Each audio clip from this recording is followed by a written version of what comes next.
네, 오늘 함께 볼 하나님의 말씀은 구약성 신명기 14장의 말씀입니다. 신명기 14장 1절 말씀부터 우리 21절까지의 말씀을 저와 여러분이 한 절씩 교독하시고 마지막 21절은 함께 읽도록 하겠습니다. 신명기 14장 1절에서 21절까지의 말씀입니다. 당신들은 주 당신들의 하나님의 자녀이니 죽은 사람을 애도할 때에 몸에 상처를 내거나 앞머리를 밀어서는 안 됩니다. 당신들은 주 당신들의 하나님의 거룩한 백성입니다. 주님께서 땅 위에 있는 많은 백성 가운데서 당신들을 선택하여 자기의 귀중한 백성으로 삼으셨습니다. 당신들은 주님께서 부정하다고 하신 것은 어떤 것도 먹어서는 안 됩니다. 당신들이 먹을 수 있는 짐승은 소와 양과 염소와 사슴과 노루와 꽃사슴과 들염소와 산염소와 들양과 산양과 같이 굽이 두 쪽으로 갈라진 족발이면서 새김질도 하는 모든 짐승입니다. 이것들은 당신들이 먹을 수 있습니다. 새김질을 하거나 굽이 두 쪽으로 갈라졌더라도 다음과 같은 것들은 당신들이 먹지 못합니다. 낙타와 토끼와 오소리와 같은 짐승은 새김질은 하지만 굽이 갈라지지 않았으므로 당신들에게 부정한 것입니다. 돼지는 굽은 갈라졌지만 새김질을 하지 않으므로 당신들에게 부정한 것입니다. 당신들은 이런 짐승의 고기를 먹어서는 안 되고 그것들의 죽음도 만져서는 안 됩니다. 물에서 사는 모든 것 가운데서 지느러미가 있고 비늘이 있는 물고기는 무엇이든지 당신들이 먹을 수 있습니다. 그러나 지느러미가 없고 비늘이 없는 것은 어떤 것이든지 당신들에게 부정한 것이니 당신들이 먹어서는 안 됩니다. 깨끗한 새는 무엇이든지 당신들이 먹을 수 있습니다. 그러나 당신들이 먹지 못하는 새가 있습니다. 그것은 독수리와 수염수리와 물수리와 매와 붉은 소리개와 각종 소리개와 각종 모든 까마귀와 타조와 올빼미와 갈매기와 각종 매와 부엉이와 따오기와 백조와 펠리컨과 흰물오리와 가마우지와 고니와 각종 푸른 해오라기와 오디새와 박쥐입니다. 날기도 하고 기어다니기도 하는 곤충은 당신들에게 부정한 것이니 먹어서는 안 됩니다. 그러나 깨끗한 날벌레는 당신들이 먹을 수 있습니다. 함께 읽겠습니다. 당신들은 주 당신들의 하나님의 거룩한 백성이므로 저절로 죽은 것을 먹어서는 안 됩니다. 그런 것은 당신들이 사는 성에 있는 나그네에게 먹으라고 주거나 이방 사람에게 파십시오. 당신들은 새끼 염소를 제 어미의 젖에 삶지 마십시오. 아멘.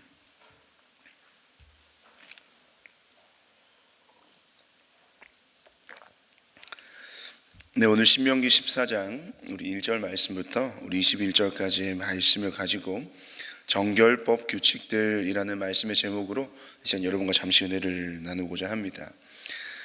우리는 계속해서 이 가나안 입성을 앞두고 있는 출애굽 2세대들을 향한 이 하나님의 당부의 말씀을 이 모세의 말과 또 그 모세의 언어로 함께 묵상하고 있습니다.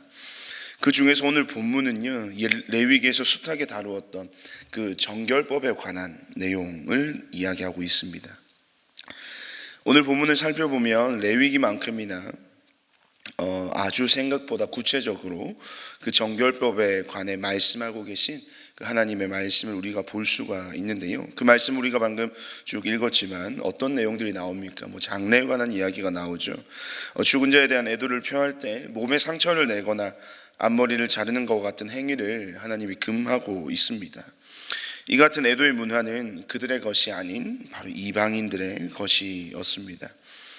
그리고 3절부터는 그들의 먹는 것에 관한 이 식생활의 규례에 대해서 말씀하고 있습니다. 크게는 이 어류, 짐승, 조류 등으로 분류를 해서 그들이 먹을 것과 또 먹지 말아야 할 것에 대해서 이 비교적 자세하고 구체적이고 또 디테일하게 말씀해주고 계십니다.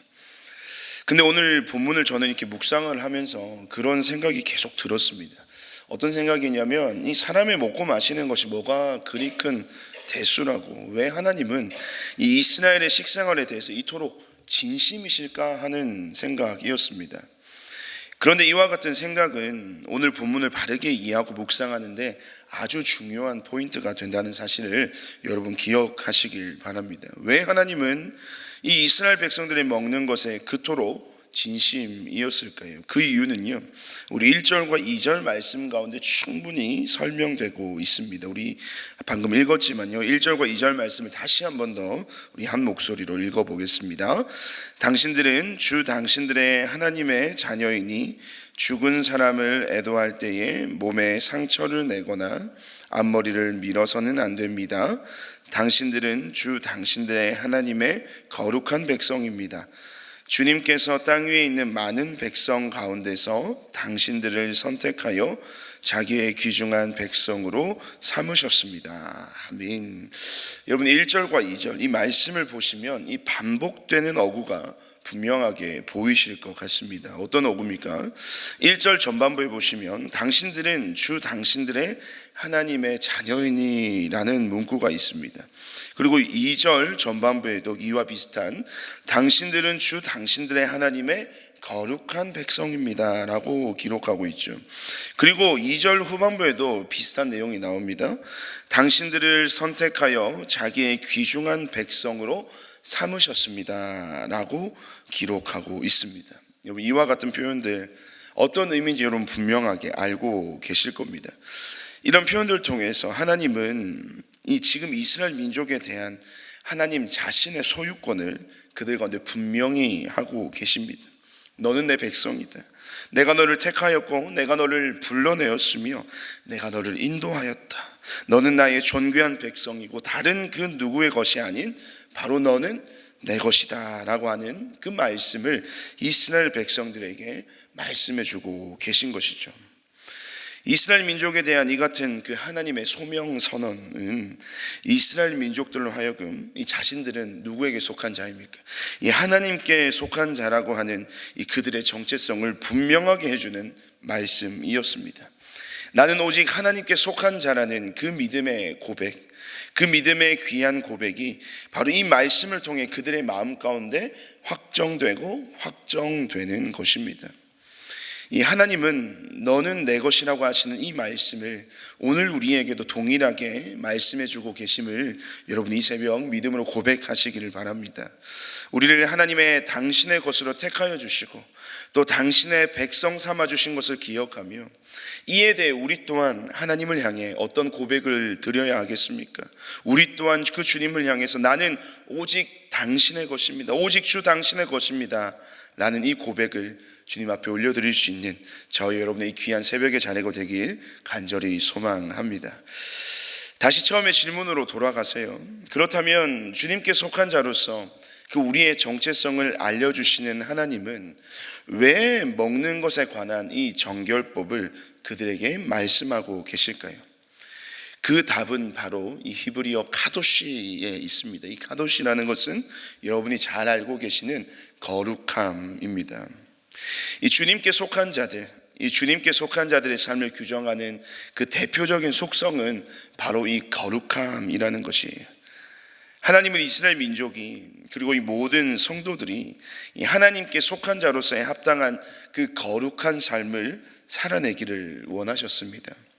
여러분이 살아낸다는 것, 이것에서 우리는 한번 깊이 있게 생각해 볼 필요가 있습니다. 이 살아낸다라고 하는 것은 결코 이 추상적인 개념이 아니라는 거예요. 이 살아낸다, 거룩함을 살아낸다는 것은 추상적인 개념이 아니라 우리의 삶의 실제적인 개념입니다. 이 마음과 생각, 이 말로만 하는 거룩함이 아니라 실제 삶을 통해서 그 거룩함을 살아내야만 하는 것을 이 정결법을 제정하시면서 하나님은 분명히 하고 계십니다. 하나님은 단순히 우리의 마음만 또 우리의 생각만 그 거룩한 척 하는 삶을 원하지 않으셨습니다. 이 마음과 인식도 아주 중요하지만 삶의 모든 영역 안에서 그 당신의 거룩함, 세상과 구별된 삶을 실제 우리의 삶 가운데 하나님은 살아내기를 원하셨던 겁니다. 그것이 바로 이 정결법을 제정하시는 하나님의 목적과 의도가 반영되어 있는 것이죠.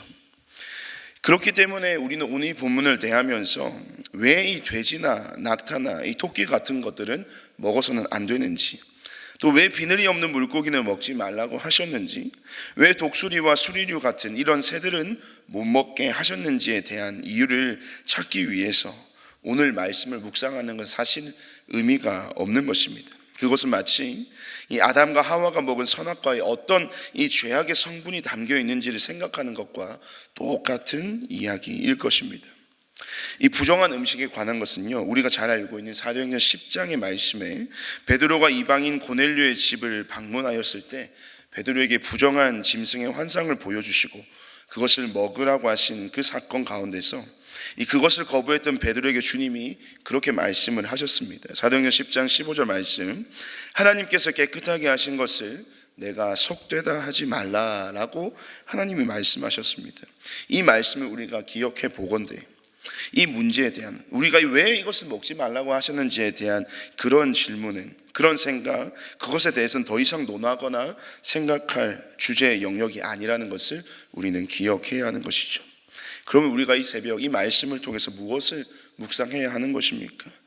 다만 하나님은 이러한 규례를 우리에게 주시면서 이스라엘이, 그리고 이 자리에 앉아있는 저와 여러분이 자신의 정체성에 대해 명확하게 이해하고 믿는가, 그리고 주님께 속한 자로서 거룩한 삶을 살아내고자 하는 그러한 의지가 있는지, 또 어떠한 말씀이든지 그 거룩을 위해서 주시는 하나님의 말씀이라면 그 말씀을 신뢰하고 순종하며 살고자 하는 이 거룩한 삶에 대한 열망이 있는지에 대해 하나님은 지금 우리와 분명히 하고 싶으신 겁니다. 왜냐하면 그것은 정말 우리의 삶 가운데 중요한 문제였기 때문이죠. 여러분, 이들이 살아갈 땅, 이 이스라엘 백성들이 살아갈 땅은 어떤 땅입니까? 바로 하나님의 그 약속의 말씀처럼 젖과 꿀이 흐르는 풍요의 땅, 그 땅 바로 가나안 땅이었습니다.